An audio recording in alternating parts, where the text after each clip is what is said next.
तपाईँहरूले स्कुलको बेलामा कति कसले यसरी पातमा आफूले मनपर्ने मान्छेको नाम लेखेर पास गर्नुभएको छ। तर यहाँ चाहिँ फेरि फुल्चोकी भनेर होइन बाटो देखाउने यहाँको बोर्ड चाहिँ यस्तो रहेछ गाइस। फेरि यहाँ अन्य बोर्डहरू केही पनि छैन गाइस, यस्तो यस्तो छ। मान्छेहरू फुल्चोकीमा हरायो भनेर कोही हरायो भने हाम्रो ठुलो मामासँग सम्पर्क गर्ने।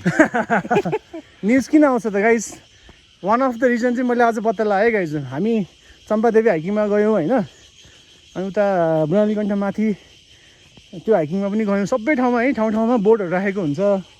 दुईवटा बाटो भयो भने यताबाट जाने यो यताबाट जाने भन्ने बोर्डहरू राखेको हुन्छ।